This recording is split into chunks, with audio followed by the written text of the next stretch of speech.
que puedan estar con nosotros, a compartir la palabra. Y agradecer, bueno, a cada uno de los hermanos ahí que se han conectado de San Miguel. Así que agradecemos también a ellos la participación, que podamos estar juntos. Y le voy a pedir aquí a Roberto Lima.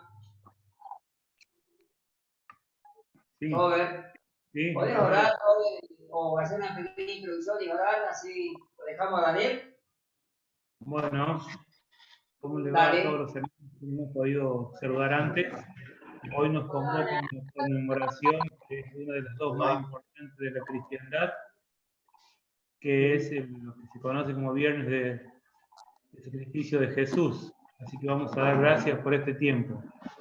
Señor Jesús, te damos muchas gracias por poder juntarnos, porque hoy nos convocás, somos tu pueblo que asiste a tu convocatoria. Señor, te damos muchas gracias por este tiempo. Te pedimos que bendigas a Daniel con su ministerio como mediador tuyo, Señor, que nos va a ministrar toda la palabra que vamos a escuchar. Y que haya una profunda comunión espiritual con vos, con el Espíritu Santo, Señor, con la obra de tu Hijo y entre todos los hermanos que están virtualmente presentes, pero en el Espíritu estamos unidos como si nos abrazáramos y estuviésemos juntos, Señor. Bendice esta reunión en el nombre de Jesús. Amén. Amén. Muy bien.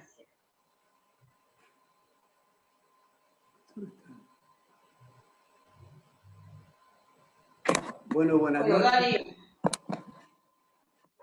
Dale. ¿Dónde estás, Manuel, que no te veo? Ah, ahí estás. Buenas noches a todos.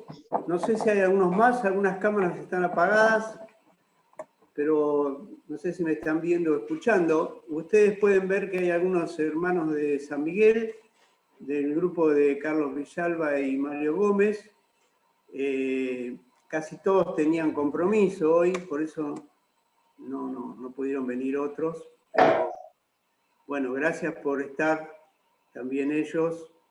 Y gracias por todos los hermanos de San Luis que nos han invitado.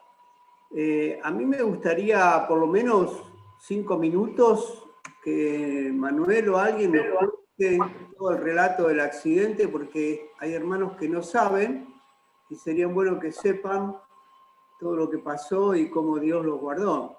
¿Puede ser? Sí. Bueno, ya veníamos de Neuquén, veníamos de allá, casi entrando al límite de Mendoza, de La Pampa, digo. Ahí hay la ruta es intransitable, muchos pozos, muchísimos pozos, o sea que gran parte del camino hay que ir por abajo, no se puede ir por la parte porque no existe. Claro, no existe, entonces se hay por la parte de tierra, debajo. Y llegando al Garrobo del Águila, allí había un pedazo de cubierta en la parte de la superior de las ruedas de los camiones que pierden, se les despegue y queda tendido la ruta. Y al pasar eso, bueno, acá me cuentan los hermanos que yo lo esquivé, y cuando yo lo esquivé, me fui hacia Guarray, un costado, ahí vi un pozo, sigo maniobrando, se va para el otro lado, de costado a costado, de un Guarray al otro Guarray. En uno de esos pierde la rueda, salta la rueda. Al saltar esa rueda, el auto hace un giro y como que salta, ¿no? Hace un trompo, salta y cae sobre las 3 ruedas ahí de asfalto. Primero derrapó. Claro, y derrapó del costado donde yo iba, Lidia también iba en ese mismo costado, derrapó ahí, entonces hace el trompo, salta el auto y queda sobre las 3 ruedas. Vimos la mano del Señor en todo porque no pasó ningún camión, no venía ningún auto, de frente ni de atrás, pero en el momento que el auto cae sobre las 3 ruedas, aparece inmediatamente un matrimonio, no sé si irían para Neuquén, ese matrimonio llega ahí en el instante, bueno, y se presenta un neurocirujano, la señora era una pediatra, así que nos auxilió en el acto, hizo todos los controles, revisó, llamaron a la ambulancia, llamaron al intendente, llamaron a los bomberos, y bueno, ese fue el primer punto donde vimos la mano del Señor. Lo segundo es que los bomberos no podían abrir las puertas. Para un lado sí, se puede bajar Gustavo, se puede bajar Miriam, Mía, pero donde estábamos nosotros no se podía abrir las puertas. Entonces apareció un hombre grandote, dice Gustavo, que era un hombre alto, grandote, y ya estaban todos preparados los bomberos para cortar con la moradora en la puerta, y él dijo, no, déjemelo a mí. Así que él ahí, no sé cómo hizo, una fuerza, y abrió las 2 puertas. Ahora, a este hombre, que era muy difícil de perderlo de vista, porque grandote, gordo, no se vio más. Se fue. Entonces, ves la presencia, la primera de los médicos, el segundo de este hombre. Bueno, inmediatamente el intendente se pone a disposición, comisario, todo ahí de la zona, nos sacan. Una ambulancia a los 15 minutos. Una ambulancia, 3 ambulancias a los 15 minutos, nos llevan a Santa Isabel, ahí nos hacen los primeros estudios, y yo tenía un golpe en la cabeza, y Lidia también, pero Lidia la dejaron ahí en Santa Isabel. Pero a mí me mandaron a Victorica, La Pampa, ahí me renuevan los controles, me hicieron ahí, pero dice, no estamos viendo la parte de la cabeza, el cerebro y todo demás. Entonces te dice, lo vamos a mandar a Santa Rosa, La Pampa, así que nos llevaron a Santa Rosa, La Pampa, me hicieron los últimos estudios, salió en todos lados, salió bien, así que salieron de alta. Los más golpeados soy yo y Lidia, que íbamos para ese lado, golpe en la cabeza, la fractura de clavícula, y bueno, pero lo que más le asombraba a la gente era que nosotros no había una queja, mirá lo que nos pasa, venimos a hacer esto, mirá lo que nos ocurrió, lo que pasó acá. No, era toda gratitud, o sea, salía la gratitud de nosotros, así que pudimos testificar a cada uno donde tuvimos. Gustavo oró por el policía, por el intendente, por los bomberos, a todos les habló el Señor, y medio como que nos miraban raro, diciendo, están locos con todo lo que les pasó, están contentos con Dios, ¿no? Alegres y poder testificar a esta gente. Bueno, y así fue una constante, hablarles a cada uno del Señor. Bueno, el martes, bueno, los hermanos de acá buscaron, fue Iván Lima, trajo a Miriam, a Mina y a Lidia. Los chicos, Matías y Mauricio, también estuvieron ahí apenas ocurrió el accidente, también agradeciendo al intendente, agradeciendo a todos, ¿no? Fueron a buscar las cosas con Gustavo, juntaron todo. Y bueno, ellos nos mandaron para acá, 2 autos vinimos, y la camioneta, con todo el bolso, con todas las cosas. Bueno, el auto no se puede mover, tiene que haber una orden judicial, porque tiene mucho daño, el auto prácticamente no sirve más el auto. Y bueno, pero como tenemos un seguro contra todo riesgo, es completo, bueno, medio como que nos dijeron, no vale la pena ya traerlo, porque no lo van a arreglar. Entonces, es muy probable que en estos días me van a llamar para el dinero o entregarme otro auto. Esa sería la idea. Pero lo más importante es lo otro, ¿no? Que siempre hubo una constante en nosotros de agradecerle al Señor por su fidelidad, por su amor, por haber podido ir a servir ahí en el sur. Estuvimos predicando un matrimonio, se va a empezar a acercar ahora con Emanuel y Débora, así que, bueno, contentos, estamos muy contentos porque todos vimos la mano del Señor. Y hoy le comentaba a mi suegra, porque mi esposa no quiere ir sola, coméntale a ella, entonces la va a arreglar. Entonces, estoy que yo, así que fui yo y me dice, ¿qué le pasó? ¿Te quedaste con eso? No, tuve un accidente, pues, empecé a contar. Y ella me dice, pero es un milagro de que no haya llegado nadie, pasó ningún camión, nada, y ese hombre que abrió la puerta, y de que el auto en vez de dar vuelta o tumbos, quedó paradito. Un milagro, la verdad que vemos un milagro por todos lados. Así que ella estaba sorprendida cómo Dios había puesto la mano, cómo Dios se había manifestado, y muy tranquila dice, qué bárbaro, qué milagro, Dios ha puesto eso. Bueno, era lo que buscábamos, que pueda entender que Dios existe, que Dios es poderoso, bueno, que nos guarda. Esa es un poco la idea, no sé si alguien más quiere aportar. Bueno, yo voy a ser cortito, porque yo estuve consciente todo el tiempo. Bueno, cuando yo logro salir del auto,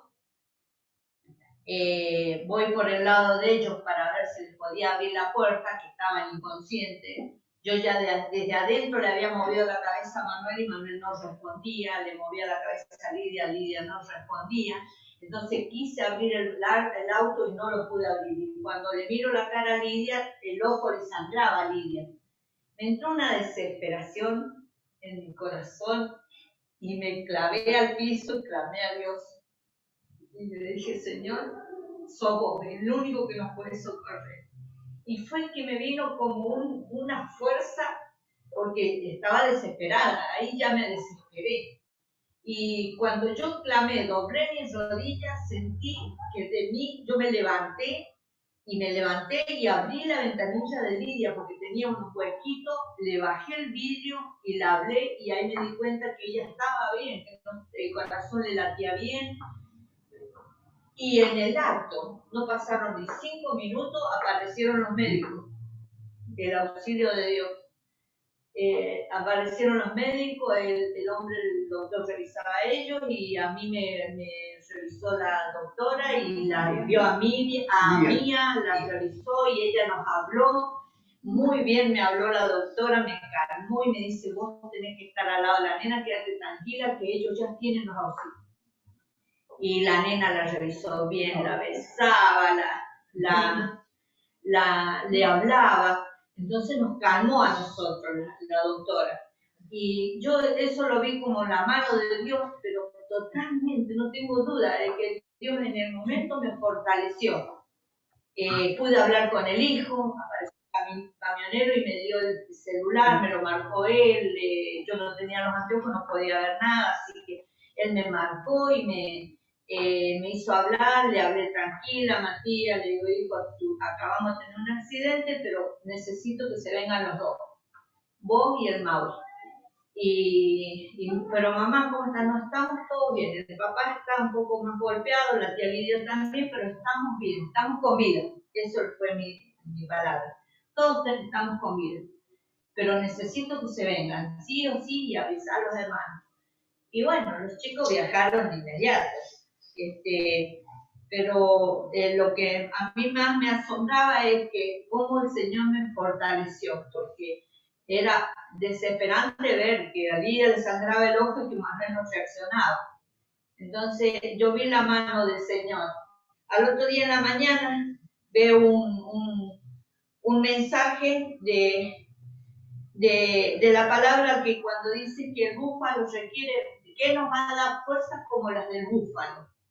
Y dice que el búfalo requiere o adquiere fuerza cuando dobla las rodillas. Cuando cae de rodillas y se levanta con una fuerza que nadie lo puede controlar.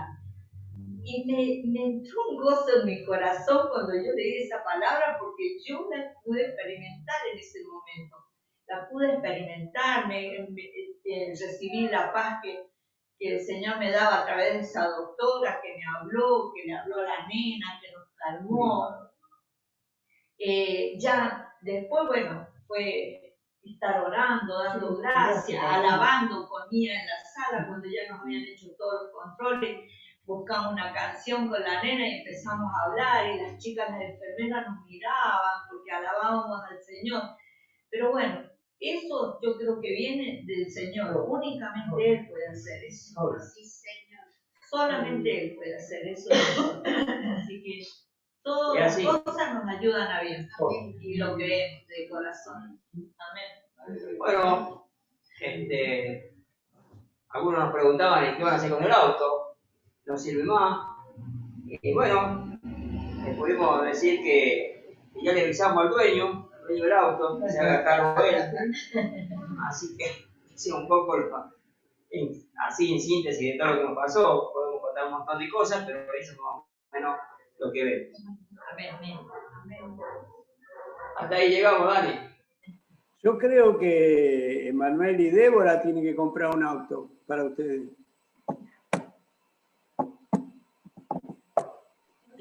Más o menos, sí, tal cual. Mínimo. Lo mínimo. Mario Gómez, ¿podés orar por ellos, por esta situación, agradecer a Dios?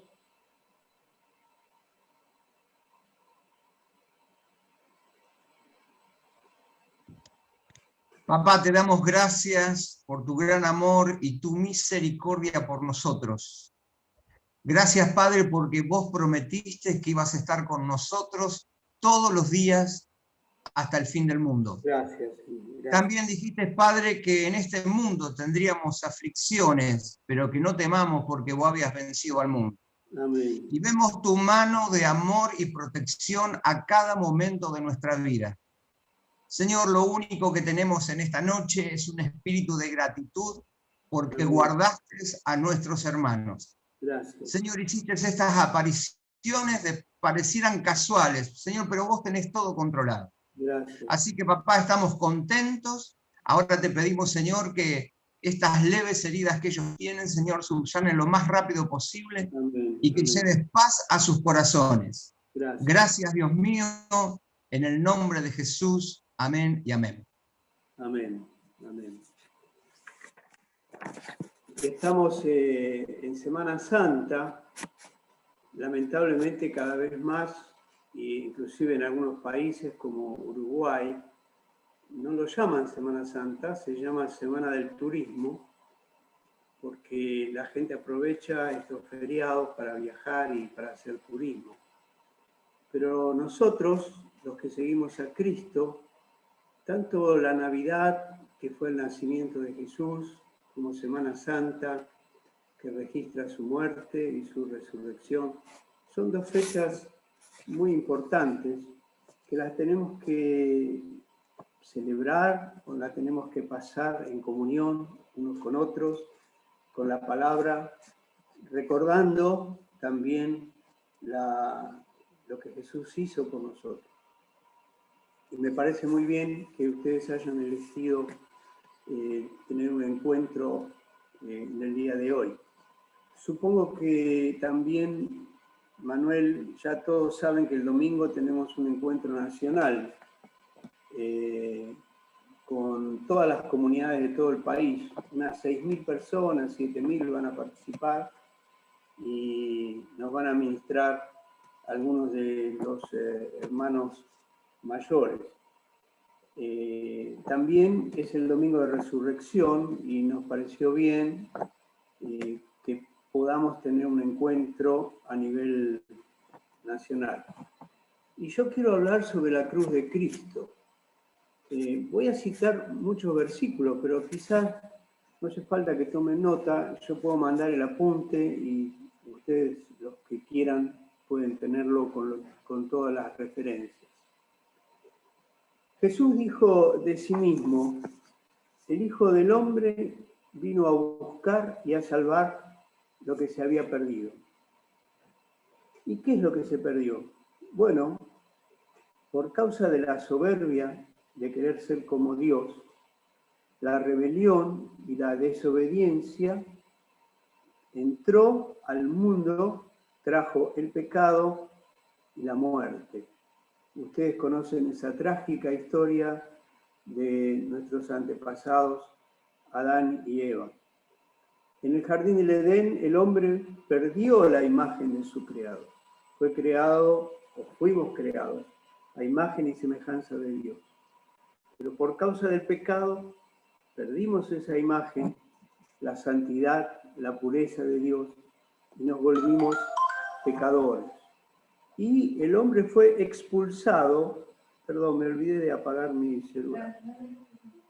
Ya está.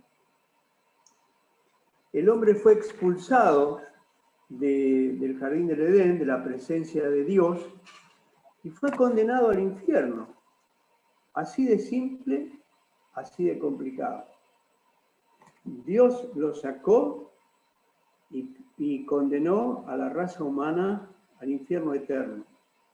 Que el infierno no fue creado para el hombre, no fue creado para esta creación a imagen y semejanza de Dios. Dice Jesús en Mateo que fue creado para Satanás y sus ángeles. Pero pasó eso por causa del pecado.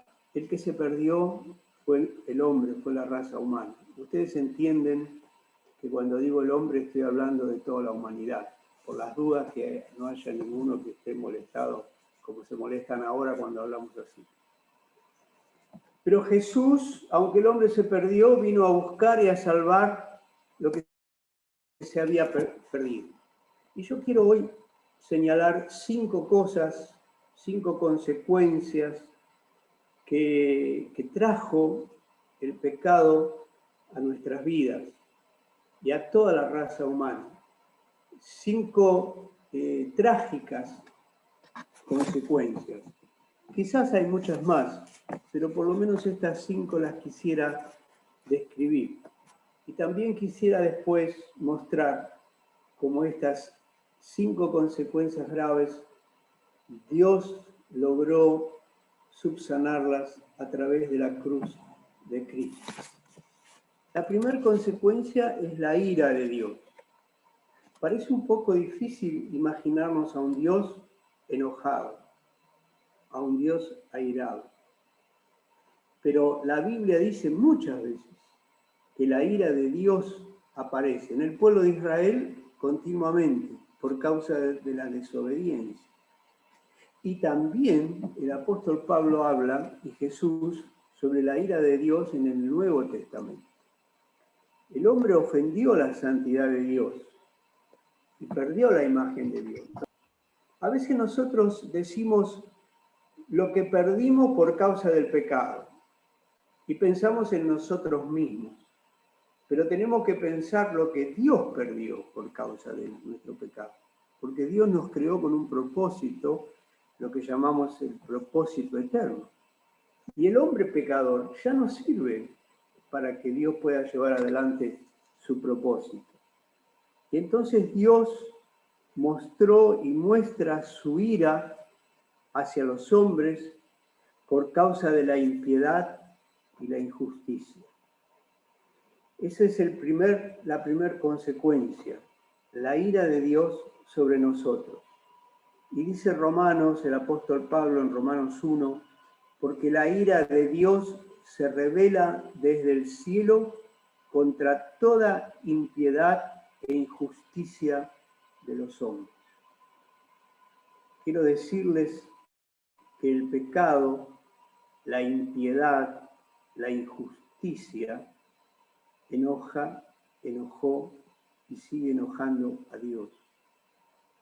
Nosotros a veces tenemos en nuestra sociedad, especialmente en los países católicos y ahora los países protestantes también, tenemos una imagen de un Dios muy bueno, muy misericordioso, casi como Papá Noel, con barba, así lo describe.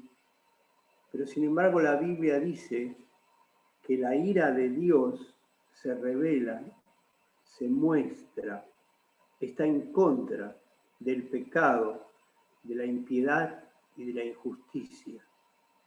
Esa fue una de las consecuencias de haber pecado el hombre y que trajo el pecado a la tierra.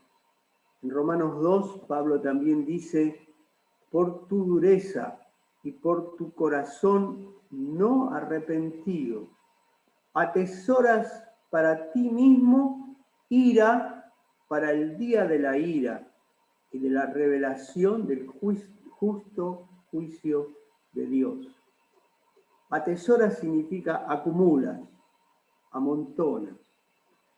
Vas, en vez de hacer tesoro en el cielo, vas amontonando ira de Dios, ira de Dios, ira de Dios. Así está pasando con nuestra sociedad.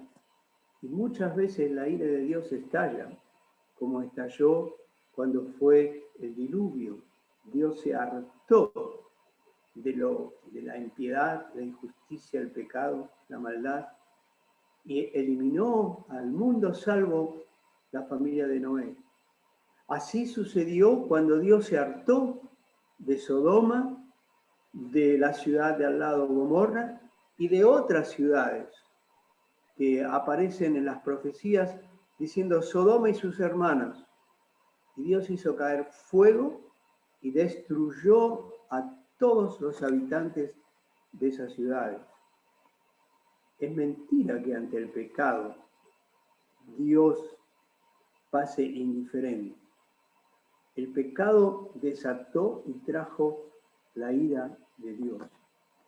Jesús mismo dice en Juan capítulo 3, donde dice, porque de tal manera amó Dios al mundo, en ese mismo capítulo, Jesús dice, el que cree en el Hijo tiene vida eterna, pero el que se rehúsa a creer en el Hijo no verá la vida, sino que la ira de Dios está sobre él.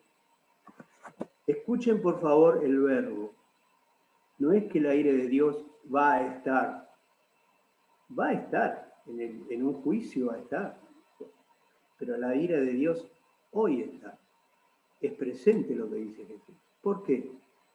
Porque el que no cree en el Hijo, el que se rehúsa a creer en el Hijo, no verá la vida, sino que la ira de Dios está sobre él. La segunda consecuencia funesta que trajo el pecado sobre nosotros es que Dios decidió que hay un juicio y un castigo eterno. En Hebreos capítulo 9, el escritor dice que Dios estableció para todos los hombres que mueran una vez y después un juicio.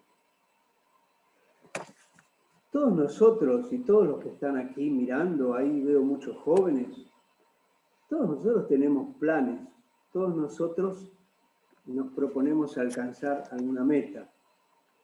Puede ser una meta material, puede ser una meta espiritual, puede ser un título, puede ser una casa, puede ser muchas cosas. Y si nos esforzamos, si somos constantes, es muy probable que lo alcancemos. Pero yo quiero decirle que a lo mejor no.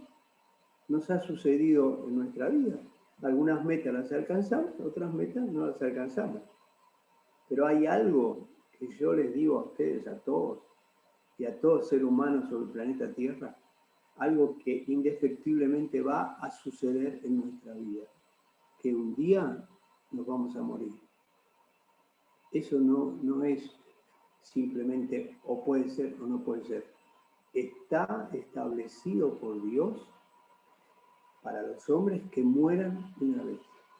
Y lo que va a suceder es que después de esa muerte vamos a tener que afrontar un juicio con Dios. ¿Por qué? Por causa del pecado. Acá está hablando de la muerte física. La muerte física es el momento en que el espíritu se separa del cuerpo. El cuerpo vuelve al polvo de donde salió y el espíritu va a Dios. Y luego viene un juicio delante de Dios y por causa del pecado, la condenación y la muerte eterna. Terrible consecuencia nos trajo el pecado. La ira de Dios y ahora el juicio de Dios y la sentencia, que es un castigo eterno. Jesús dice, el que oye mi palabra y cree al que me envió, tiene vida eterna y no vendrá a condenación, mas ha pasado de muerte a vida. Es decir, que antes de creer en Jesús, lo que le esperaba y lo que le espera a todo ser humano que rechaza o rehúsa creer en Cristo es la condenación y la muerte. Jesús dijo, el que crea, el que me envió, tiene vida eterna y no vendrá a condenación, mas ha pasado de muerte a vida. Pablo dice, la paga del pecado es muerte. Y acá está hablando de la muerte física y la muerte espiritual. Mas la dádiva de Dios es vida eterna en Cristo Jesús. Hay un pasaje en Ezequiel capítulo 18 que es muy largo y yo resumo en 2 frases de todo ese pasaje. Y así dice Dios hablando por el profeta: he aquí que todas las almas son mías, pero el alma que pecare, esa morirá. La consecuencia del pecado sobre nuestras vidas, los seres humanos, fue desatar la ira de Dios, desatar un juicio y una condenación que va a ser eterna. La tercera cosa es que el pecado nos hizo esclavos. Jesús nos hizo hombres libres, a imagen y semejanza de Él. Y el pecado nos hizo esclavos, esclavos de la concupiscencia, de la maldad, esclavos de nosotros mismos. Para que haya un esclavo hace falta un amo, obviamente. El esclavo es alguien que está bajo la autoridad y sirviendo. Quizás la esclavitud, aunque existe todavía en el mundo, no es una costumbre que nosotros hayamos visto comúnmente como cuando fue escrito el Nuevo Testamento. Pero la relación es que había un dueño, un amo de una persona, y este era su esclavo. Y tenía que hacer lo que le decía. El esclavo no tenía opinión propia y aún contra su voluntad tenía que obedecer al que le mandaba. Así funciona la esclavitud del pecado. No queremos hacerlo muchas veces. Hay algunos que no le importa y hacen lo que quieren. También son esclavos del pecado. Nadie es un ser independiente, libre. Nadie puede decir no quiero saber nada ni con Dios ni con el diablo. Hay 2 reinos.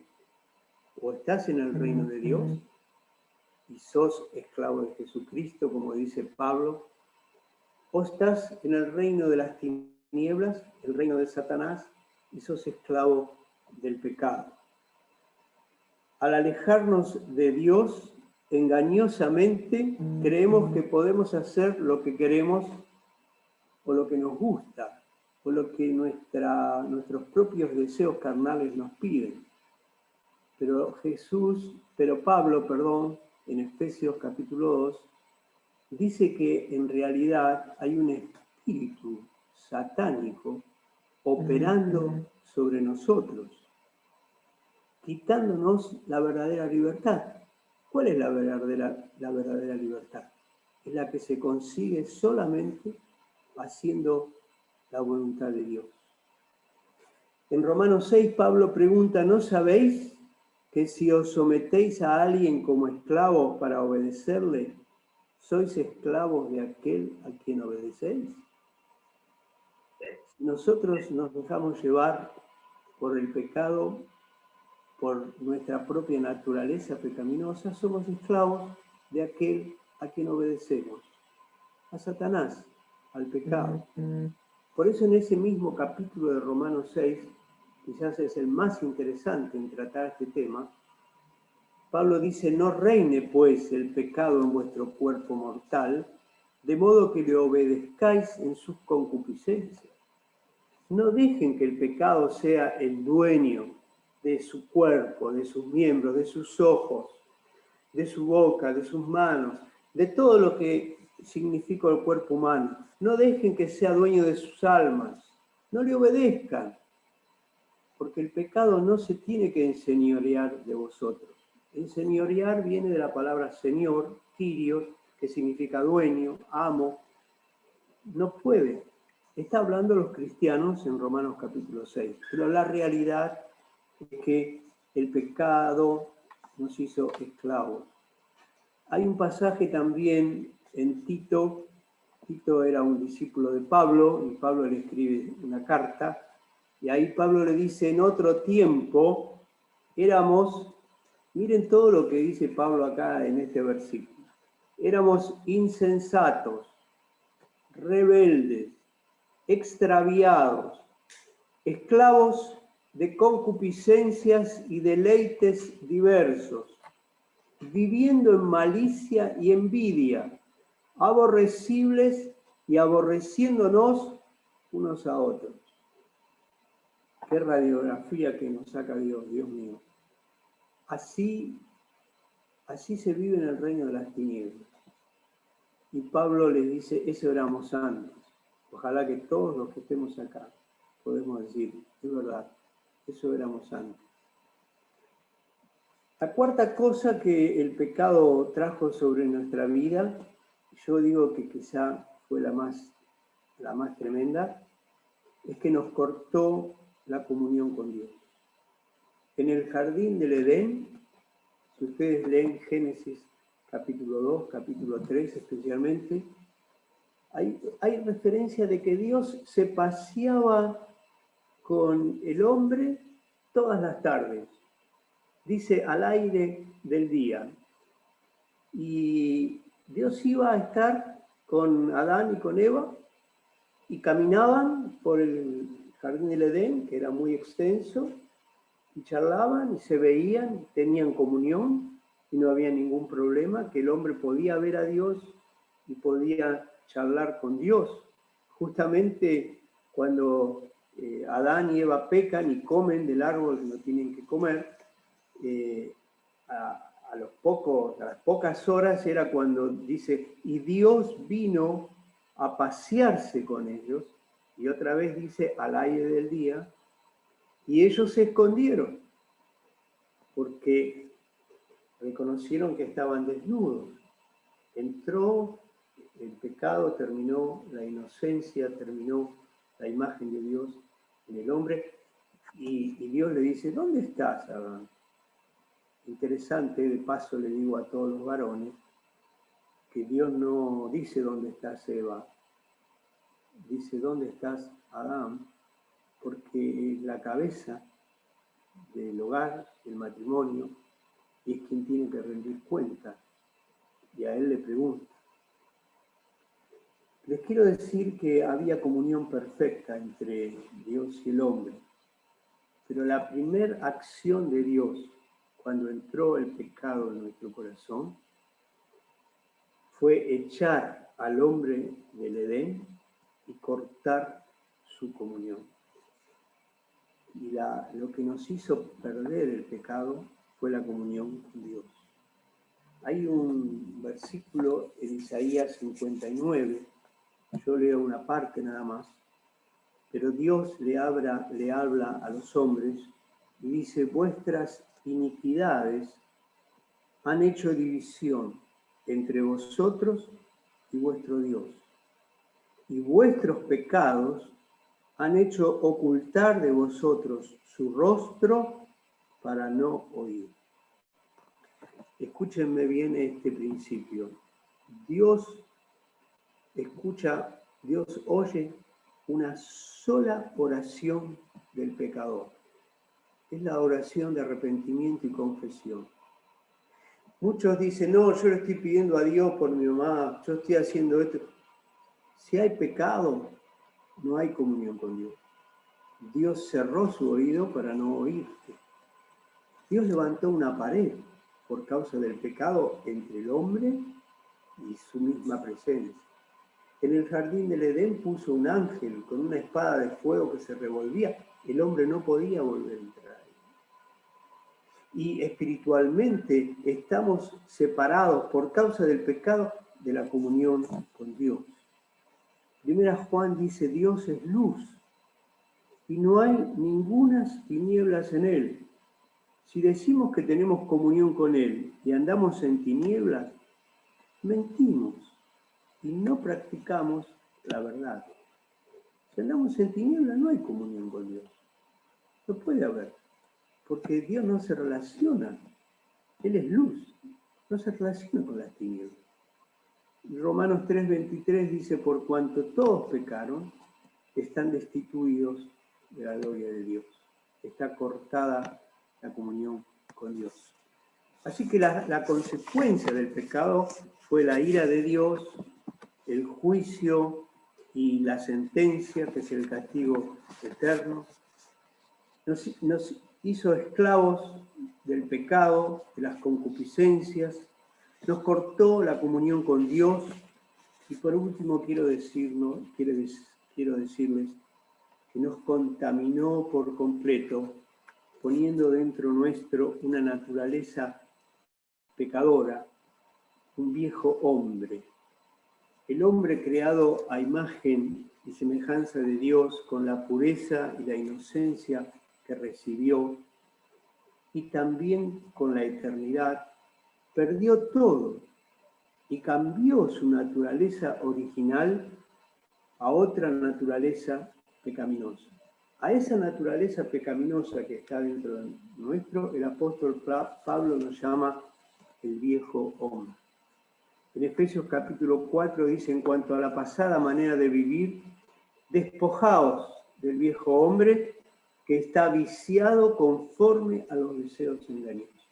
Cada uno de nosotros tiene adentro una vieja naturaleza, un viejo hombre que está viciado conforme a los deseos engañosos.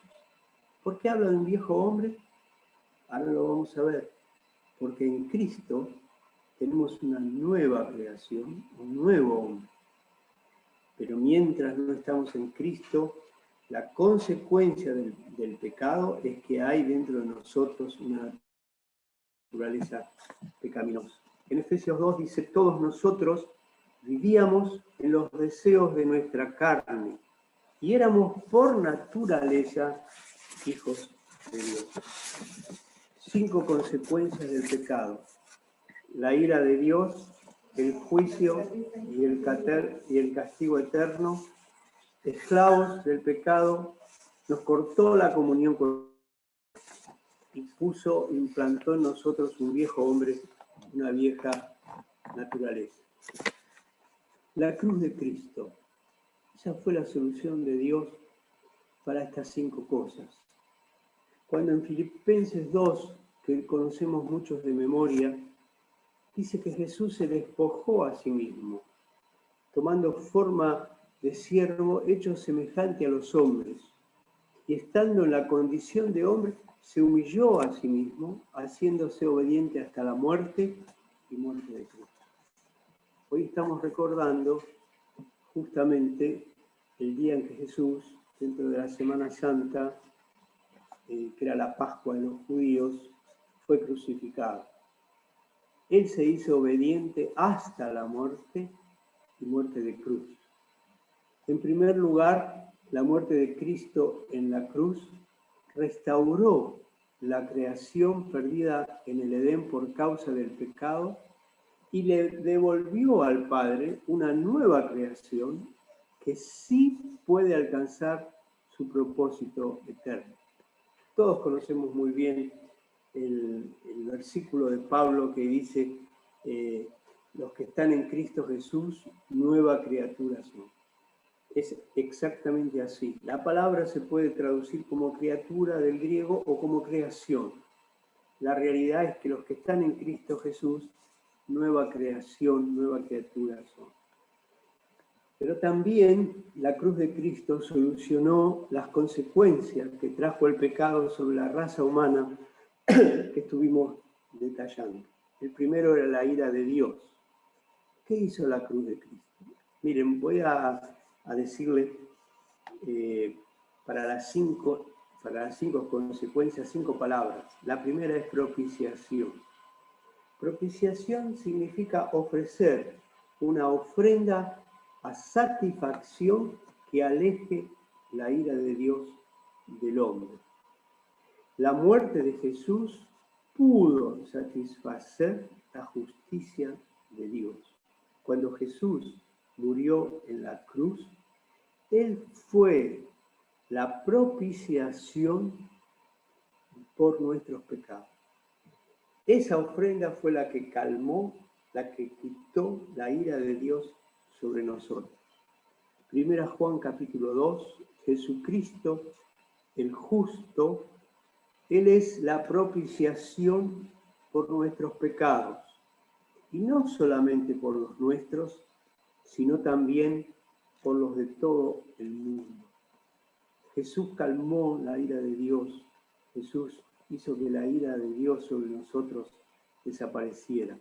Y en la primera carta de Primera Juan dice, en esto consiste el amor, no en que nosotros hayamos amado a Dios, sino en que Él nos amó a nosotros y envió a su Hijo en propiciación por nuestros pecados. Miren ustedes el amor del Padre. Envió a su propio Hijo para que Él, ofreciendo su vida en la cruz, fuese la propiciación por nuestros pecados. Fuese el que quitó la ira de Dios sobre nuestra vida. La segunda consecuencia que hablamos es el juicio y el castigo eterno. ¿Cómo soluciona Jesús en la cruz esto? La palabra es sustitución. ¿Qué significa sustituir? Es que una persona ocupe el lugar o el puesto de otro. La muerte de Cristo en nuestro lugar fue un canje. El justo pagó por los injustos. El santo pagó por los pecadores. En la antigüedad, el principal sacrificio que existía, que justamente se hacía en Pascua, era el sacrificio de la expiación por los pecados. El sacrificio que quitaba el pecado de los israelitas. ¿Y en qué consistía eso? No solamente en Pascua era por todo el pueblo, pero cada uno en una situación personal también podía acercarse al templo, donde estaban los sacerdotes, y hacer sacrificio por sus pecados. ¿En qué consistía esto? En que había que llevar un cordero que no tuviese ninguna imperfección. El sacerdote lo ataba, lo ponía sobre el altar. El que lo llevaba ponía sus manos sobre el cordero y confesaba todos sus pecados. Eran transferidos sus pecados a ese cordero inocente. Y después tenía que correrse 2 metros para atrás, pero tenía que ver lo que iba a suceder. Que ese cordero iba a ser matado por causa de sus pecados. Y el cuchillo entra al corazón, sale, la sangre salpica todo el altar, todo el piso. La persona está viendo que por causa de sus pecados, alguien que no tiene nada que ver está muriendo en su lugar. Esa es la sustitución. Por eso que cuando Juan el Bautista estaba con sus discípulos y vio venir a Jesús, él exclamó, he aquí el Cordero de Dios que quita el pecado del mundo. ¿Qué hizo Jesús en la cruz para librarnos del juicio y el castigo eterno? Él murió por cada uno de nosotros. Todos conocemos Isaías 53. Mas él herido fue por nuestras rebeliones, molido por nuestros pecados. El castigo de nuestra paz, para que tengamos paz nosotros, el castigo fue sobre él. Y por sus llagas fuimos nosotros curados. Sustitución en la cruz para librarnos del castigo y del juicio de Dios.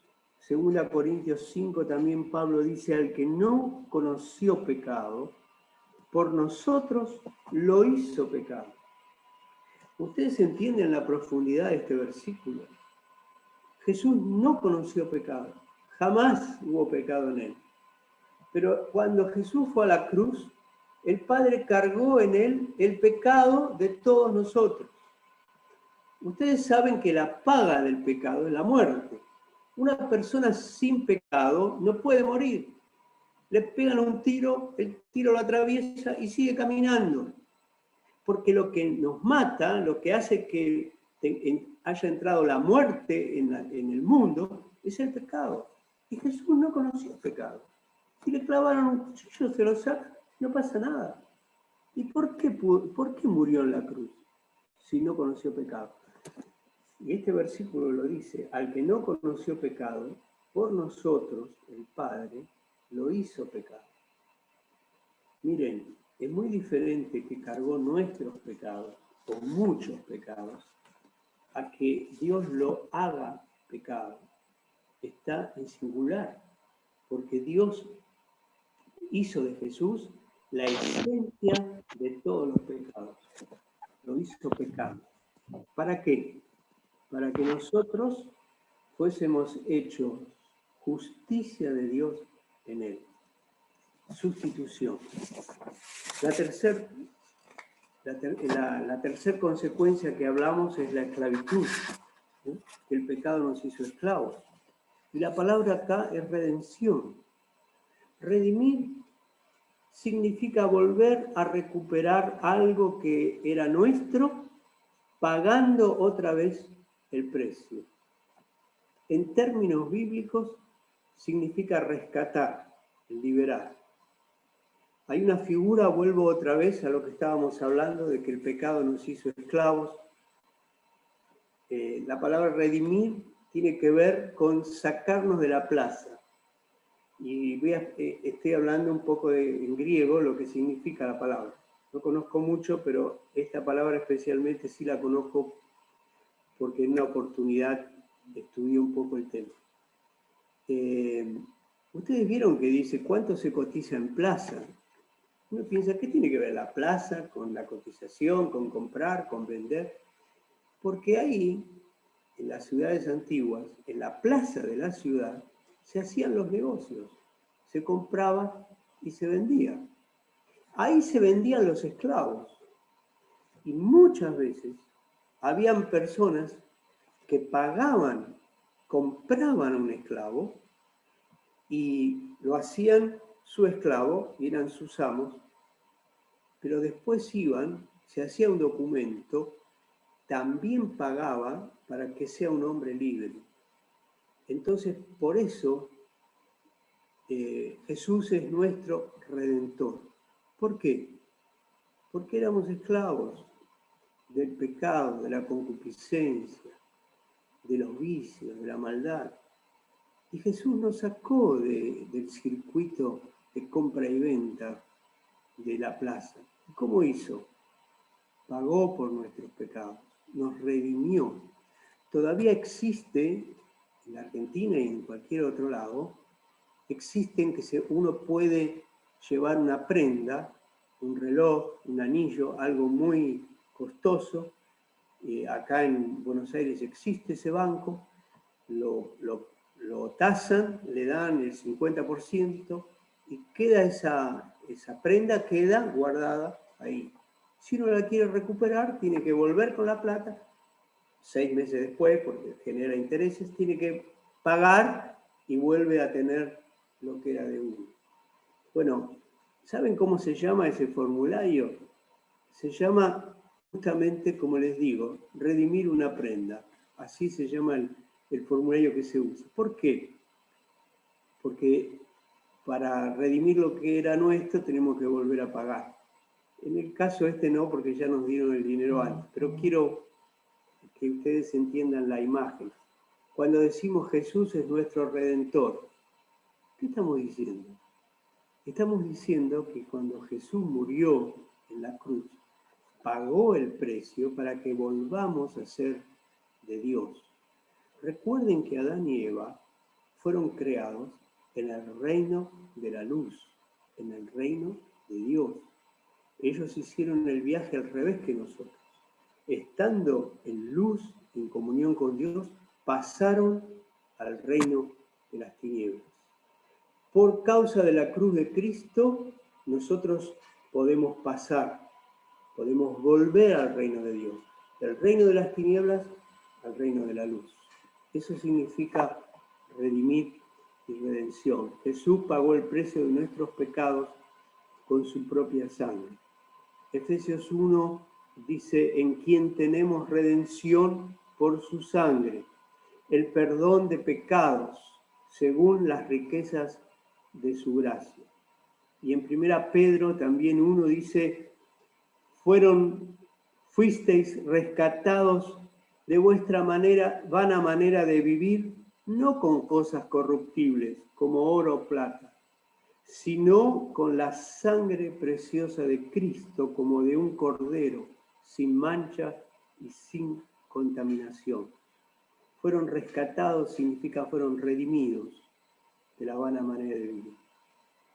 La cuarta cosa de la que hablamos es que el pecado cortó la comunión con nosotros, entre nosotros y Dios.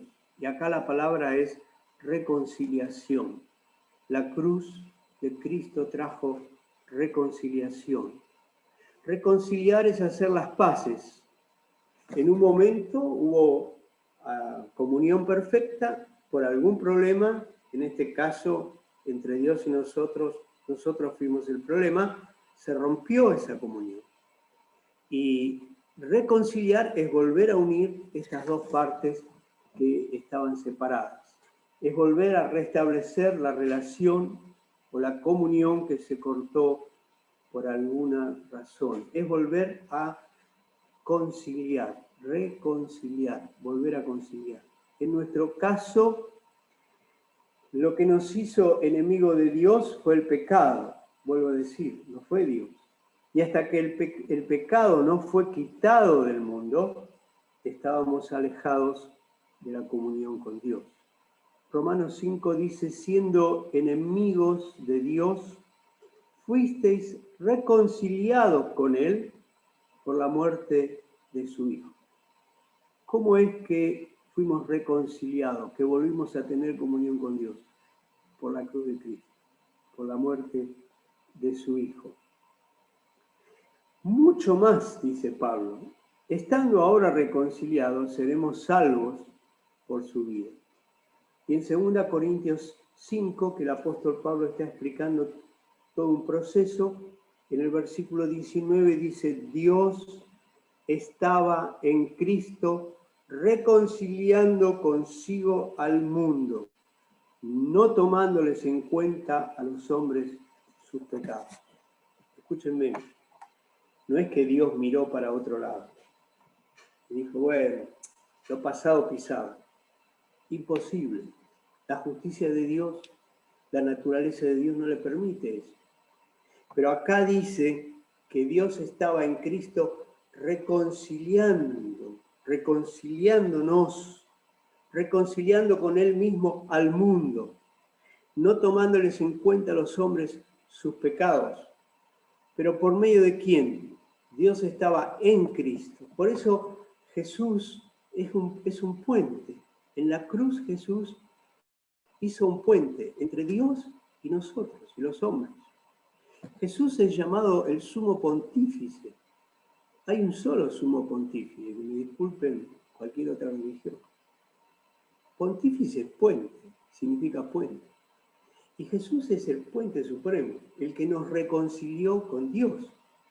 Ahora, cuando dice el apóstol Pablo, no tomándoles en cuenta a los hombres sus pecados, un versículo después dice justamente lo que yo estaba hablando antes, al que no conoció pecado, por nosotros lo hizo.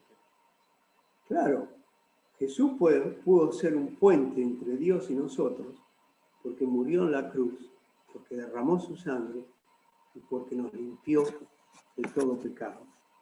Y la última cosa de que hablamos como una consecuencia nefasta es la vieja naturaleza, el viejo hombre que se estableció en nosotros.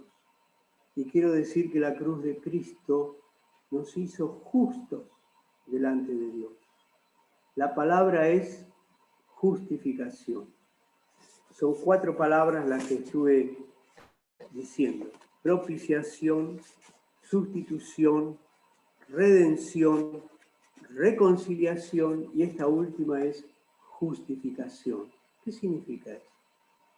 Que nosotros, que éramos injustos, que Dios nos veía como injustos, por causa de la cruz de Cristo fuimos justificados delante de Dios. Por la obra de su Hijo, Dios nos declaró, escuchen, libre de culpa, libres de las consecuencias del pecado. ¿Por qué? Porque todo fue cargado sobre él en la cruz. La cruz no solo nos dio una nueva vida, sino que también mató nuestra vieja vida, nuestra naturaleza pecaminosa. El apóstol Pablo en Romanos 5 dice: justificados, pues por la fe tenemos paz para con Dios. ¿Cómo? Por medio de nuestro Señor Jesucristo. Si ustedes leen este capítulo, los que vienen, habla sobre la cruz de Cristo. Y en Romanos 6 también hay un pasaje que es del apóstol Pablo y dice: sabiendo esto, que nuestro viejo hombre, nuestra vieja naturaleza, fue crucificado juntamente con él. ¿Para qué? Para que el cuerpo del pecado sea destruido, a fin de que no sirvamos más al pecado.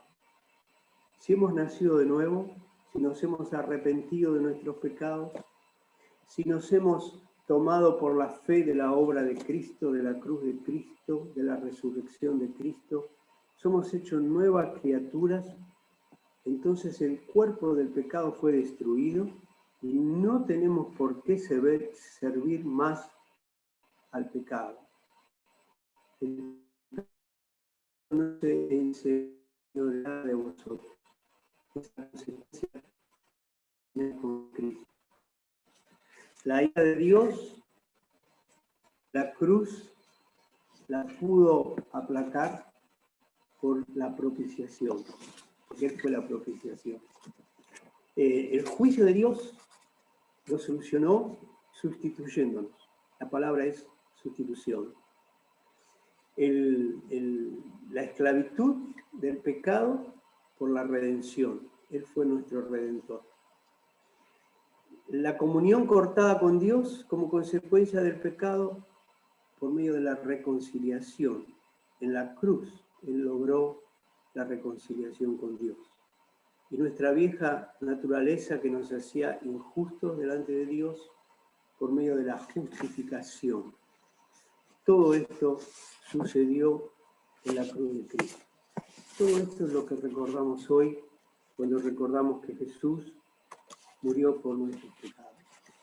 Ahora sí les quiero dejar un versículo. Me gustaría que lo anoten. Quizás sería el más importante. Con esto termino. Está en Gálatas 6:14. Gálatas 6:14.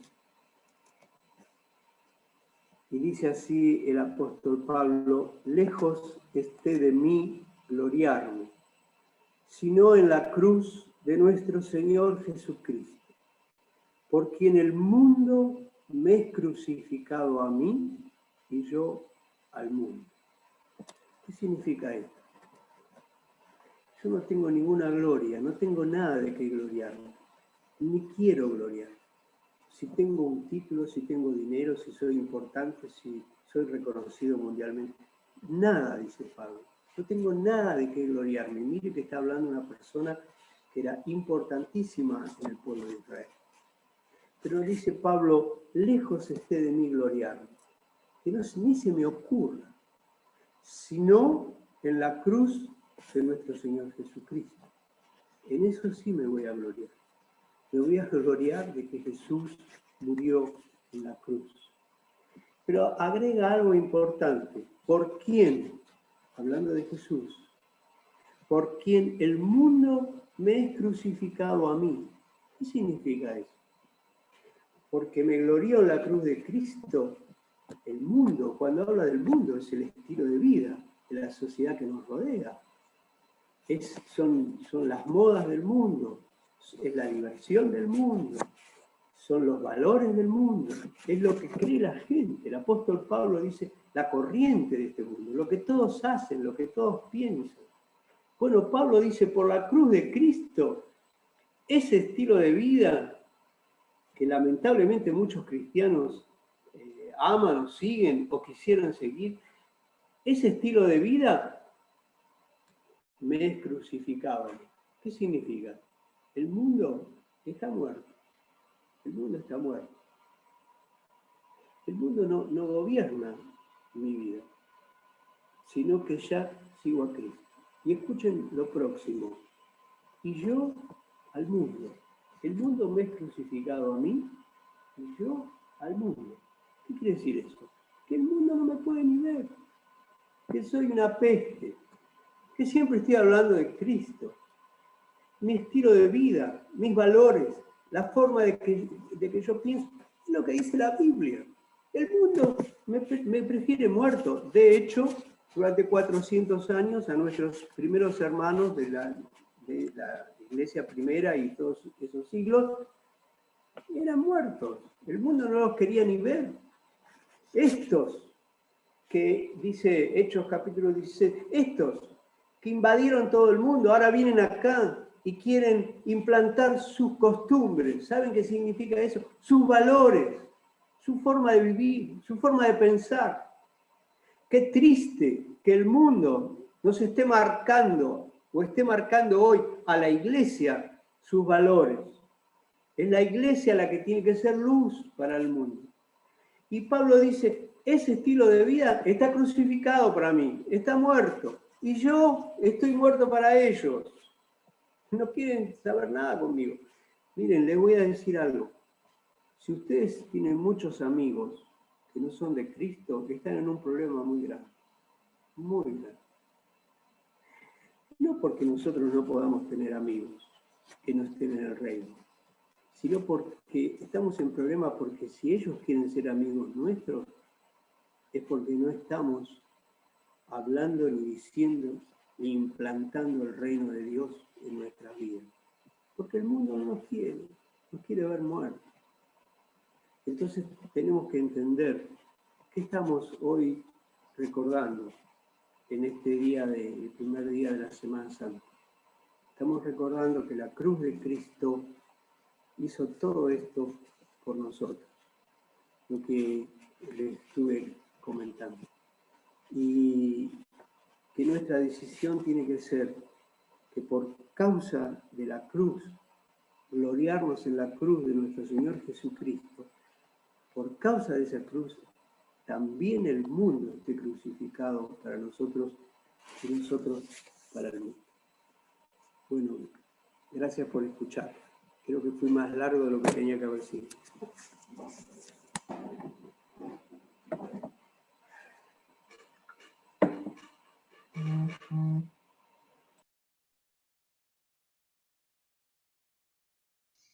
Qué lástima que te hubiésemos pasado una hora más.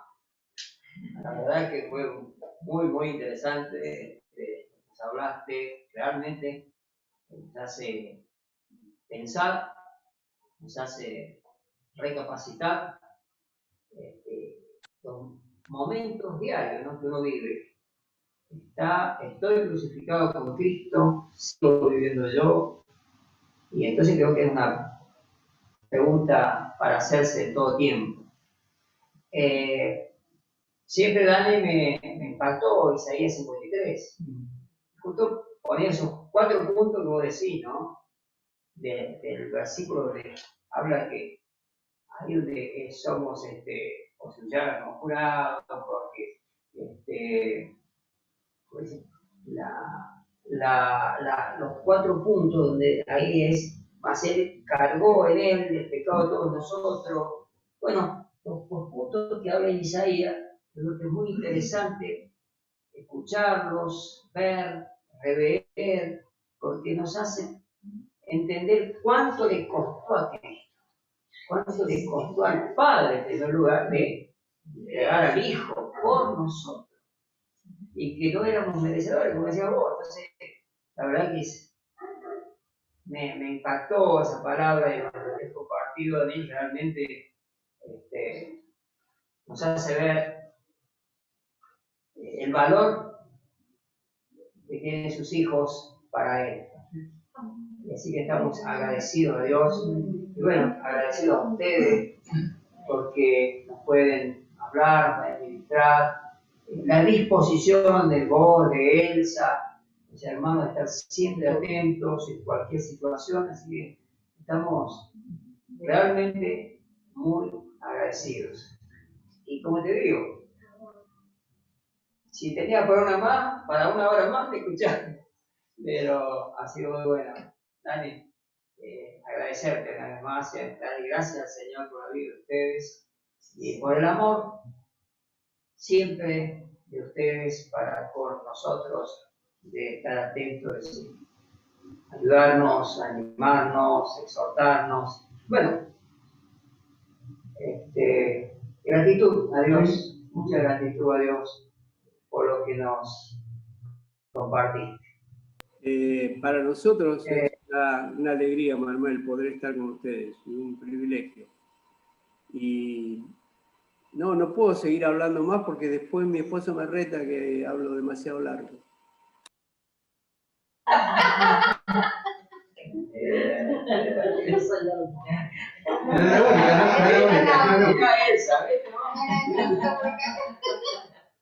Ahí va a hablar ella.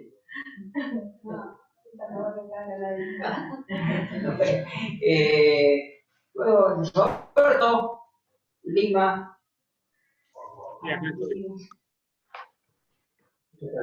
Bien, Roberto, empezar algo que hay en tu corazón y luego oramos por Daniel y Elsa. Dale, buenísimo.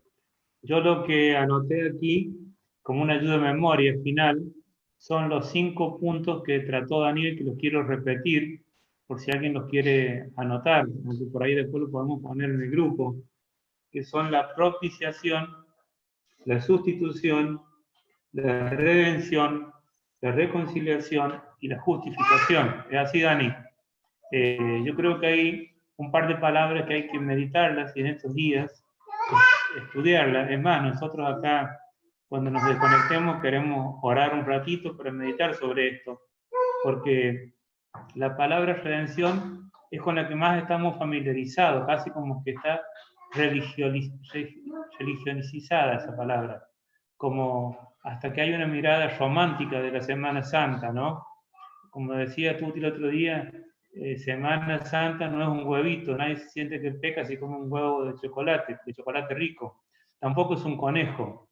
Y por ahí se ha quedado en la doctrina solamente la redención. Pero a mí la palabra sustitución es fuerte. Y la palabra redimir es una palabra también fuerte. A mí me trajo a la memoria que en una oportunidad cuando yo era niño, me hizo pensar muchas cosas y me ha sacudido. Cuando era niño, a mí me mandaron a llevar a una casa de empeño a vender un mate de plata. Y en mi casa yo había escuchado que a veces había estado discutiendo que ese mate no, que era de los abuelos, que era una reliquia, que en una casa de empeño no te dan nada, como vos dijiste, la mitad te dan como una limosna y te tenés que ir humillado. Y yo pensé, la persona que me mandó, que lo hacía por compensar deudas de juego, cuestiones con el juego, yo tuve que cargar un poquito. Cuando fui, yo podría haber ido como a hacer un mandado y nada más, pero ahora me hizo acordar que a mí me dio vergüenza, porque yo sabía que ahí la gente iba a llevar cosas cuando hay desesperación por dinero. Y eso asocié con la redención. Y yo he compartido otros años con los hermanos que en el altar de los pecados, que no estaba detrás en el modelo que hay por ahí, hasta hay un modelo 3D del antiguo templo, estaba a la entrada, o sea, estaba para que toda la gente lo viera. Y producía vergüenza. ¿Por qué? Porque todos pasaban y entraban y dicen, mira, ahí está Roberto con un cordero, y se trajo un cordero en vez de palomita la que se tiene que haber mandado. Y la persona tenía que mirar el sacrificio. Yo creo que esa verdadera dimensión de la palabra sustitución nos tiene que hacer pensar mucho. Yo creo que vos hoy nos has hecho muy bien. Dios te ha usado para darnos un baño de realidad, porque por ahí estamos más pensando en redención, saltamos directamente a celebrar la resurrección, pero la propiciación, la sustitución, saber que alguien fue cambiado por mí, tiene un valor enorme, y no sé si realmente lo tomamos. A ver si eso, por lo menos a mí, me ayuda a que, como dice Pablo, no os conforméis a este siglo. O sea, por favor, no tomen las formas de esta época, no se adapten. Y nosotros somos iglesia y tenemos que ver si no se ha hecho un virus comunitario ya de circulación comunitaria, las cosas de este mundo dentro de nosotros, y lo peor es que las hayamos naturalizado. Creo que son 2 o 3 días que pueden servirnos de puntapié para seguir meditando esto. Este es lo que tengo en mi corazón y razón por la cual agradecemos con los hermanos acá tu palabra.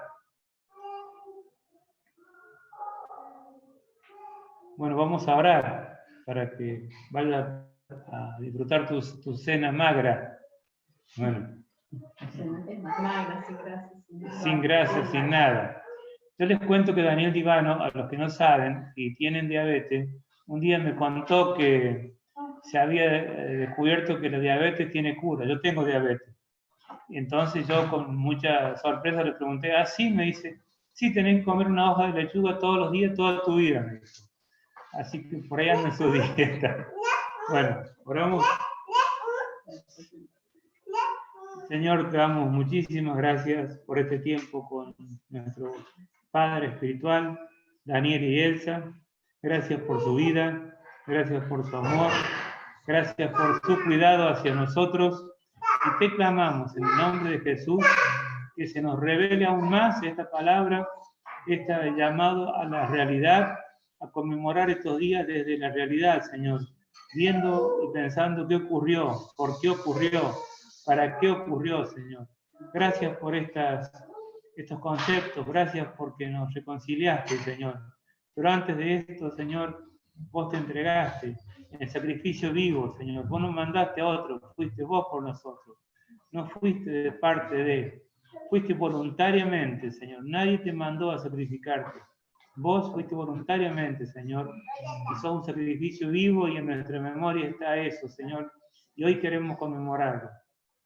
Señor, no nos entristece recordar cómo ir a un templo hoy donde hay un cajón simulando que ahí está el muerto, porque vos estás vivo, Señor. Hoy estás más vivo que nunca.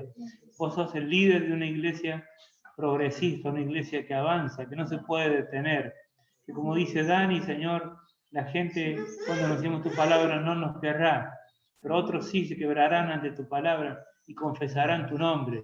Y a esa gente queremos llegar, Señor, a los que te quieran recibir, Señor, porque vos hoy estás más vivo y más vigente que nunca. Gloria sea tu nombre.